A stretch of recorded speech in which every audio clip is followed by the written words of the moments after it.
Well, welcome to Focus Today. I'm your host, Perry Atkinson, and what a delight and very appropriate time to have with us today again, Erich Pratt. He's the Director of Communications for Gun Owners of America. And let me just say it's gunowners.org is their website. And let me encourage you to go there. It is a terrific resource. Erich, good to see you, friend. Happy New Year. Happy New Year to you, too. Great to be with you. Yeah, good to have you back. Well, what's your take and interpretation of President Obama's executive action, not order, but action? What does this all mean from your perspective?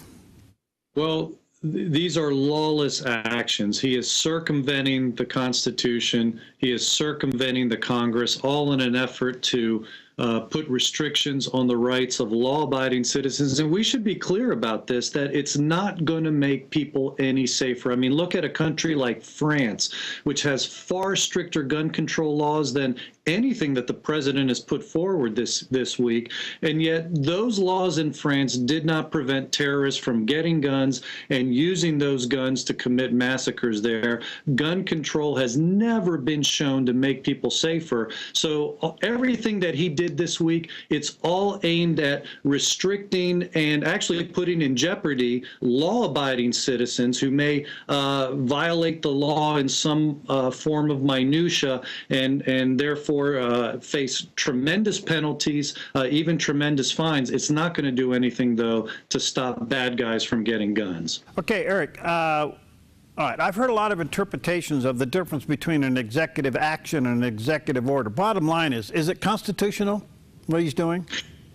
Well, an executive order would be constitutional if he was ordering his executive department to run a certain way, do this or that. But what he's actually done is pass laws and regulations. And that's the Congress's job. It is the Congress's job to pass laws that apply to people outside of the executive department. And that's exactly what the president, and he says it's because he's frustrated that Congress isn't acting. Actually, Congress did act. They took up the legislation he wanted to, and they voted it down. I mean, so that's expressing the will of the people. In fact, it's interesting, speaking of the will of the people, recent Washington Post ABC News poll says that in response to the terror threat, more Americans want concealed carry than they do stricter gun control laws. So it's interesting, the president is way out of step with the American people on this. So out of frustration, he's acting more like a dictator than a president, and he's saying, I'm going to take care of this myself. All right. We're in a political season. I mean, we're in an election cycle, a big one. Can Congress stop this? And if not, what will be the consequences? Congress can stop this, and already there are congressmen who are saying they're going to offer amendments that will stop the funding for enforcing these executive orders. And lest somebody think, oh, well, how's that really going to work? Actually, that does work. We stopped anti-gun actions that President Clinton had taken. And to this day, those no funding riders are still the law of the land.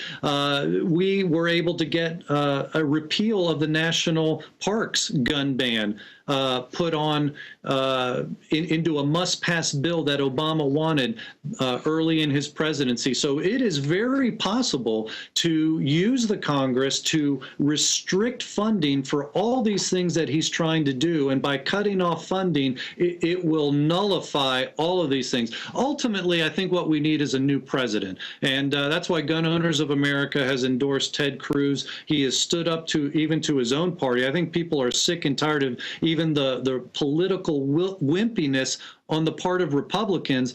Cruz is one that'll stand up against that. And, in fact, Cruz said that while the president may have his pen in his phone, my pen, if I get elected, has an eraser on it, and I will repeal all these executive actions. All right. Mixed into this, Erich, is the whole issue of mental health. I don't know if the average American knows what's going on with this issue, whether or not it impacts the health industry, the mental health industry, and guns. Can you unscramble that for us? Sure. Well, nobody wants wackos with guns running around, but, quite honestly, nobody should lose right to crime where they've been adjudicated as mentally impotent. And that's not what's happening here. When he talks about going after the mentally ill, he's talking about doing what's been done to the military veterans, where almost 200,000 of them have had their Second Amendment rights stripped from them. Why? Well, because they're struggling with PTSD or from anxiety, or because they have somebody appointed to handle their financial affairs. Now he's saying he wants to do that with the seniors, with senior citizens who are receiving Social Security. If they're having memory issues, if they can't balance their checkbook, they are going to have their Second Amendment rights stripped from them. Look, if we're going to strip people's rights because they can't balance a checkbook, how about if we start with the president and Congress? Because when was the last time they balanced the nation's checkbook? That's a good one. You can only hope that you can make it stick. Give us a little bit, Eric, a history here for those who are really ambivalent about this issue. Of the Bill of Rights, why is number 2 there? Well, number 2 there, and even the Supreme Court, which is kind of like a stop clock, it gets it right twice a day. They got it right in 2008 when they said the ultimate purpose of the Second Amendment is to resist tyranny. We've seen in other countries where people have been disarmed and then the government massacres the people. And, we think, well, that would never happen here. Well, I'm sure people in other countries never thought it would happen in their country either. That's why firearms are there. They are for a deterrent to resist tyranny. And the Supreme Court acknowledged that, saying that resisting tyranny was the primary purpose of the Second Amendment. So ultimately, that's why we have this right. But, it even goes down to just being able to protect yourself against crime. We carry a gun because you can't carry a cop. And, the police are very useful, but they're always there after the fact to take the report and chase down the bad guy and arrest them. Rarely are they ever there to prevent a crime. And so that, in fact, it's so ironic, because as much as President Obama is saying that we have this crisis that needs to be dealt with, what's interesting is that when he commissioned the Center for Disease Control in 2013 to study guns, what they found is that for every gun death in this country, there are 16 to 100 times more often guns being used to save lives in the hands of private citizens. So guns are actually doing far more to save life than to take life, and yet he completely ignores the positive uses and elevates the negative uses and saying, therefore, we need more restrictions. It's a tragedy, but the fact that he's ignoring the facts and the evidence shows that it's all about agenda more than it is actually about our safety. Okay, let me take a break. When we come back, Eric, I want you to comment on now how much gun sales are increasing in the United States, and you already made mention of it, how many people are going all the way through the gun classes to get a concealed gun permit. I find this fascinating. I mean, it's all-time records, and I'd like to have you comment on it. And before we take a break, let me say gunowners.org. Incredible organization doing a great work, and that website is a great resource, gunowners.org. We'll take a quick break, and we'll be back with Erich Pratt in just a moment. I'm Paulina Leiser, producer of Focus Today. Thank you for watching this video, and make sure to check our other videos at thedove.us.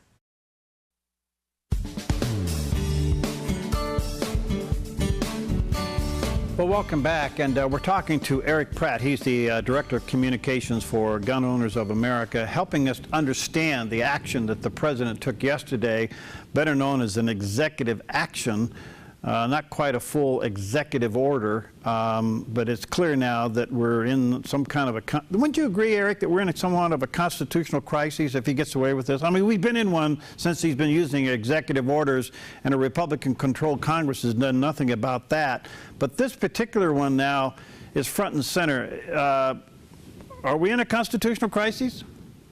You're absolutely right. If they let him get away with it, if the American people let him get away with it, let's face it, no president should be allowed to act like the legislature and the executive. That's why we separated the powers in this country to prevent things like this, to prevent tyranny. It is good, there's safety in a multitude of counselors, and he seems to be the one, he wants to make the rules and enforce the rules. That comes pretty close to the definition of tyranny as our founders defined it, when you accumulate all the powers of government under one roof. But this is something I get, the American people need to hold them accountable. And so if they just go ahead and put somebody in from the same party who has the same views and puts them into the White House, then, you just, at the end of the day, you'll have to say we get what we deserve. And that's the tragedy of it. However, I do think that he has really miscalculated on this, and I do think this is going to severely harm the chances of his party regaining the White House. I think voters in America get it, grassroots America gets it, but we now watch this particular Congress not push back on any executive orders, and recently turned around and funded the omnibus bill, which just gave the left everything they wanted. So there isn't a whole lot of confidence out there, Eric, that Paul Ryan and his ilk are going to stop the president. Well, it's very frustrating. It really is, and nobody is more frustrated than we have been. Again, while we have won some tremendous victories, like pushing back and defeating the ban on ammunition last year, and we have been able to defund some of the president's previous executive orders, like a shotgun import ban and some other things that he was attempting to do. He actually tried a universal or a more aggressive registration on firearms purchases, and we were able to defund that. So, a lot of that maybe doesn't get heralded and doesn't get, isn't as known to the American people, but there have been victories, and we have been at work with Congress. But you're absolutely right. People are rightfully frustrated with what they see going on, because there's a lot of other big issues where they've just completely folded. But I will say, on the Second Amendment issue, it's a very powerful issue that motivates not only Republicans, but there's a lot of pro-gun Democrats. We have won a lot of victories already against this White House, and so we are hopeful that come this year, we're going to be putting a lot of pressure and getting some things done. All right, let's go back to the other question. Gun sales and concealed weapon applications skyrocketing, right? They are. Since President Obama came into office, the number of concealed carry permit holders has tripled in this country. Interestingly enough, the murder rate has fallen by 25%. So we've got, again, more guns, less crime.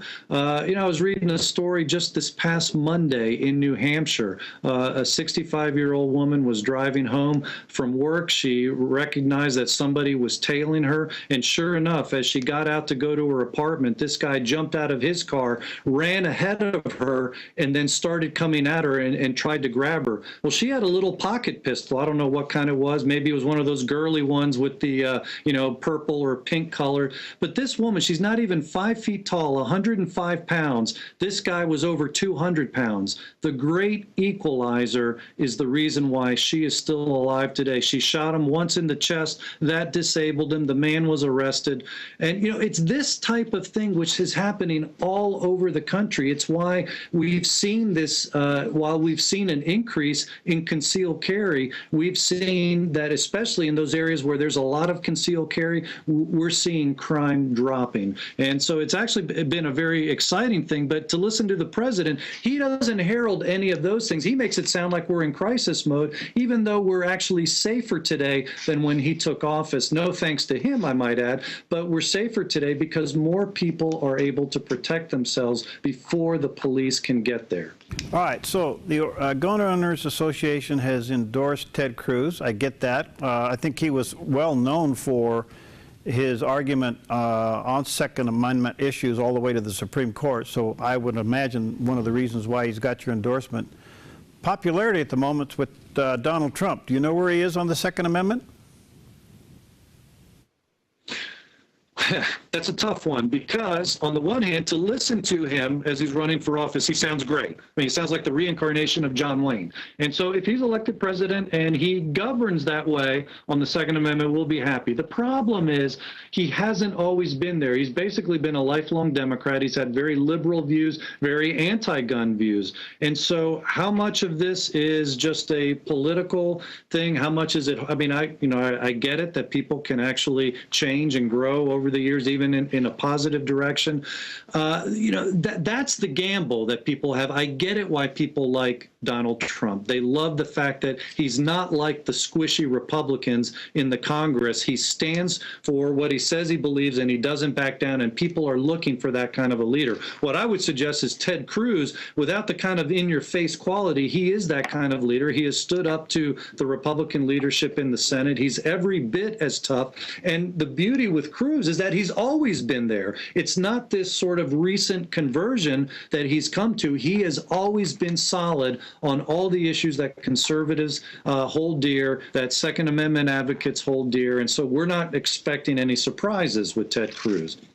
Okay. The liberals have been successful in outlawing the types of guns that maybe we can have and own.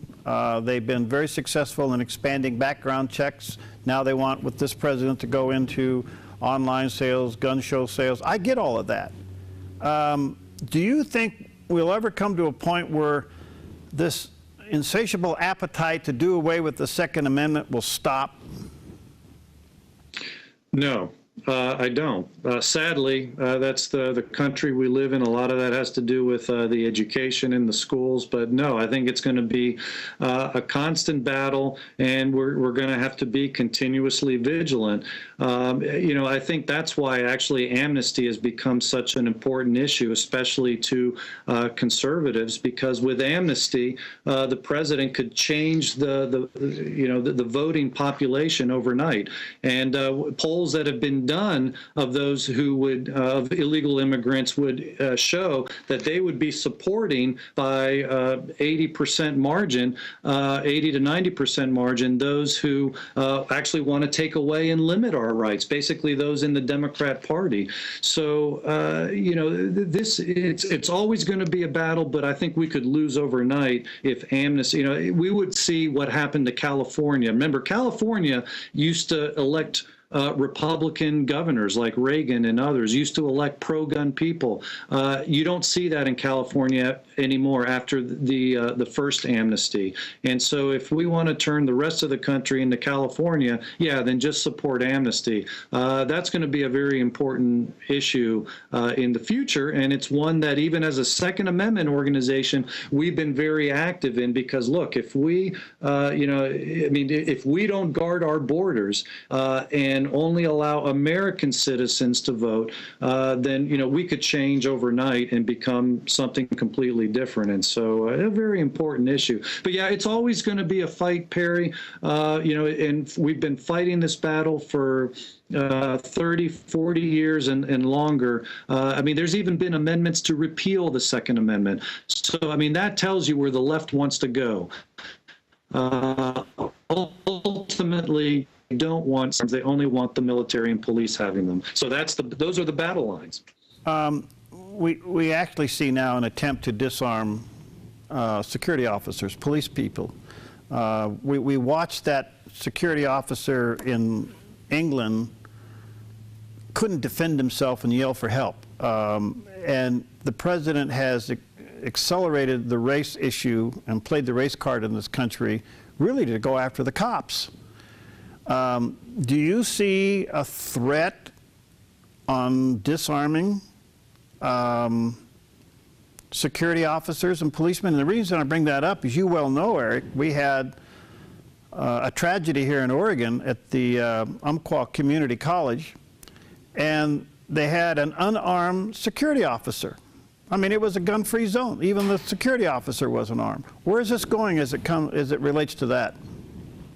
Well, time will tell with that, and I think you're right. We do hear it's right now a small voice, but it's probably growing to disarm even some of the law enforcement. Certainly, we see that in other countries. You mentioned England. We saw that at the Charlie Hebdo shooting in France, where that poor officer was not able to defend himself. Many of their cops are unarmed. So, you know, globally, that is where the left wants to go, is ultimately they want this utopia of a disarmed world. And, you know, it is a fantasy land, because the most dangerous places are those where they get their way and they create a gun-free zone. As you mentioned, Umpqua was a gun-free zone. You look at all the public massacres, shooting massacres that happened last year, they all happened without fail in gun-free zones, whether it was the Lafayette Theater, whether it was the Oregon Community College, whether it was the Charleston Church, whether it was the Tennessee military installation or the San Bernardino shootings, on and on. As you go through these shootings, they were all gun-free zones where people by law were prevented from protecting themselves. And isn't it interesting? Those are the areas that killers want to target. They ignore the law, they ignore the ban, and in fact, there's a lot of evidence that shows that they specifically target the gun-free zones. Well, let me just say to our viewers and listeners, check out gunowners.org. Great resource, great organization. Thank you, Eric, for what you and your organization are doing to protect the Second Amendment. I really hope our elected officials have the fortitude to push back the president on this issue. I hope that we as citizens will let our elected officials know that we want them to push back the president on this issue. And I want to say to you and your organization, thank you for your unwavering efforts and what you do to protect our Second Amendment rights. Let's stay in touch and see where this goes, okay? I'm with you on that, Hope, and thank you very much. We'll be glad to stay in touch, Perry. Thank you. Thanks, Eric. We'll be right back.